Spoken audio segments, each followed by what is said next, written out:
How do I know that the fire department has a sex addiction problem, you might ask yourself? Well, I'm going to get into that today. I answered that question for myself mostly when I emailed the Dean of Public Safety regarding two decorated fire academy instructors I came into contact with at yoga, and we had a heart-based connection, if you know what I mean. I didn't go on a date with any of them, but I learned quite a bit by talking to them and watching them at yoga. So I am the reincarnation of Mary Magdalene, Kerry Blaser. And please like and subscribe my videos so I can help it go around. And let me talk a little bit about my healing journey and how I attracted two decorated fire academy instructors who I respect completely. I had my own childhood trauma to heal from, but I think that telling this story will really help everyone understand the challenges that the first responders are facing right now. And so the men that I attracted into my book, there's two famous ones, and let me share a picture so you can see, who I am talking about in terms of famous men. Yes. Two of the men in my book are Justin Waller, who I was DMing on Instagram, and his best friend, Andrew Tate. I helped them both. And I met Justin 2 months before Andrew's takedown started in August of 2022. So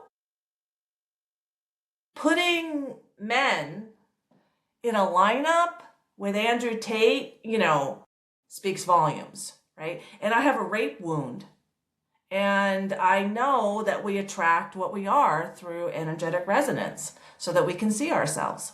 It's one of the pieces of wisdom in the free book below, my free ebook. So what happened with me in these fire academy instructors? I met them both at yoga. One was 6'4", one was 6'7". One was younger, was right around the time I met Justin. And like Justin's younger than me, I'm 55. And the other one is a few years older than me, but they teach together. And the younger one told the older one to go to the yoga studio where we met.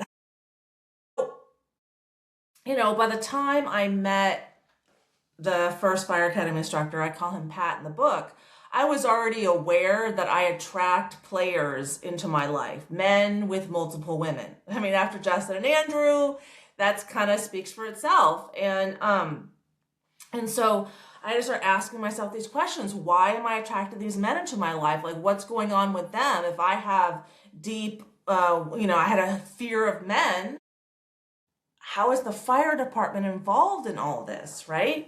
And I got a lot of illumination around that during my first longer conversation with the second fire academy instructor. He's a fire captain, retired fire captain, the one who's 6'7".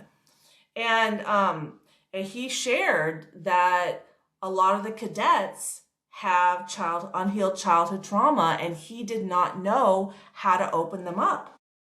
Like, well, right, we can only meet others as deeply as we meet ourselves. And if the fire academy instructors haven't healed from their childhood trauma, and the fire department attracts a lot of cadets with unhealed childhood trauma, I had to ask the question to the Dean of Public Safety, how is the fire department taking responsibility for hiring cadets with unresolved childhood trauma and the negative impacts it has in the community, such as myself? Like, when I met the fire captain who was married and started having sex with another yoga instructor in front of me while pursuing me, I had to ask myself a lot of questions, like, these men, mostly men, have been tasked with the welfare of the most vulnerable, especially the women and the children. Like, well, we're giving them intimate access to women and children when there's a lot of evidence, not just me, I've talked to a lot of other people, the same problem with firefighters, even my daughters, they'd be wanting some casual sex. And then unhealed childhood trauma speaks to addiction. And, casual sex is promoted as like you go in society. So it'd be an easy addiction to cover up, right?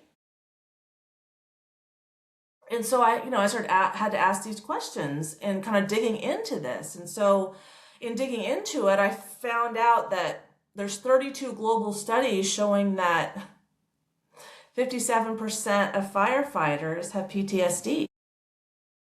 Well, then I learned from Dr. Gabor Mate that when you have PTSD as an adult, you got it in your childhood. So let's watch that video and see what Dr. Gabor Mate can share and help enlighten us to this situation. Okay, here we go. Does everything go back to childhood? Can people experience a trauma at 16, 21, 29, 33 that will impact them so severely as an adult? If you look at the studies on post-traumatic stress disorder, 100 soldiers go into battle, 20 come out with PTSD, 80 don't. Why not? The 20 that go home with PTSD are the people who were traumatized in childhood. And the adult experience simply triggers the old trauma. Even in concentration camp survivors, those that had safe, supportive early childhoods had a much better chance of coming out of it without significant trauma symptoms. So, Dr. Gabor just spoke, truth. When you don't learn how to process your emotions as a child, and you're taught that you hang on to emotions because your parents don't know how to do it, so you just model what they're doing, then when you get into other traumatic events, other traumatic situations, you just hang on to it, So these when the fire academy instructors don't know how to process their own wounds, how are they going to teach the cadets? I mean, this was a main driver of me keeping my 6 divine feminine self-love strategies simple so they could, use it in the back of a fire truck. But then, I'm in the hearts of these men, and I know that's the only opportunity I have to help them see themselves so they can have positive growth. It was like, and I knew I was putting out wife energy. I didn't go on a date because, they weren't looking for me to be their wife.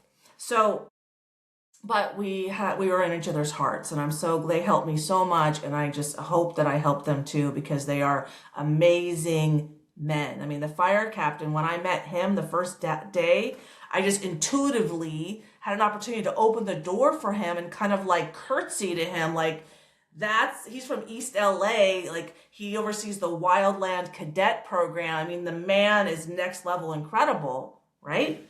But very good looking guy, does handstands and splits and hot yoga, and get whoever he wants, really, practically.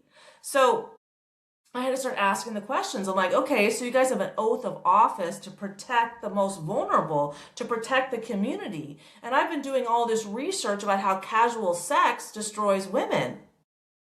Like, well, they're having casual sex that destroys women's ability to pair bond as wives and mothers, and they have the most intimate access to women and children when they have unresolved childhood trauma. All but evidenced by this thing in my book. It's in the book with the fire captain, all that evidence. So I had to point that out. Like, what are we doing here? I'm at an age. I worked at Elevance Health in the risk and issue department. I was in compliance there for almost 20 years. So I understand risk and issue. I understand risk from a compliance perspective at a major company. And I knew I was looking at a lot of risk. And I explained to them that, firefighters like me, we have ambitious souls. We take on huge challenges. I explained that firefighters take on all these wounds as a child so that they can gain all this wisdom and knowledge as an adult. And so I understand why they did it, and we attract what we are. So people with a traumatic childhood are attracted to trauma. Okay, this makes sense. And firefighters, they can go see people have gotten killed and all these other things, come home as if they don't live in a war zone too. It's like, go to work, war zone, come home, no war zone. That's a mind fuck. So I have a lot of compassion for the fire department, but I want us to be realistic about what's going on there. My book kind of shows like Justin and Andrew came before the fire department, and there were 2 of them, which was kind of, so Andrew Tate was warm up for the fire department, which was warm up for the FBI. That all led me back to JC from my childhood, reincarnation of Mary Magdalene. He's currently the head of global security at GoDaddy, BDSM.com is that GoDaddy. When I first reached out to him, he didn't respond, but some of the immediate things that came through to me was like BDSM contracts, BDSM contracts. I'm like, more sex addiction? Like, shit, okay. Then I'd ask myself, why do men get sex addictions? Well, they're sexually abused as children. Oh, all goes back to the childhood. These men aren't, they have a broken heart from their childhood. And so because they're broken on the inside, it comes out on the outside. I mean, this is how it works. I'm going to quote Einstein, the field is the sole governing agency of the particle being the body. So if you have self-hate on the inside, then what comes out of you is hateful and not the other way around. I just want us all to have compassion, but I'm also pointing out a challenge that I saw. That if we don't accept that our first responders are mentally ill and why, and support them through that, and give them the tools necessary, because obviously something wasn't working because people didn't stop committing suicide.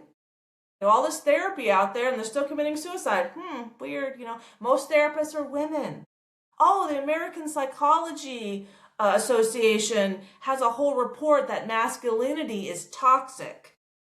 How the fuck are firefighters going to get help in that environment? Because they're not. Like, let's just be honest, right? They are not going to get helped in that department. So, I'm calling a spade to help everyone understand how challenging this is right now and how much mental illness we all have to heal from, especially our first responders that, one, they came with traumatic childhood, so they attract what they are, trauma, and they go into more trauma every day. And we wonder why they're committing suicide at an astronomical rate. Did you know that first responders only account for 2% of the American population, but they account for 20% of suicides in America? There's a documentary called The First Responder Crisis. It's in the bibliography of my book. That's where I got that stat from. And then who finds them but other first responders? So we all got a lot of calling out our own crap to do, healing ourselves so that firefighters and our first responders can heal as well. Let's support them by healing ourselves and creating less of a mental health kind of just nightmare in America. Let's call ourselves out. All right, thank you for listening. Take care. Bye.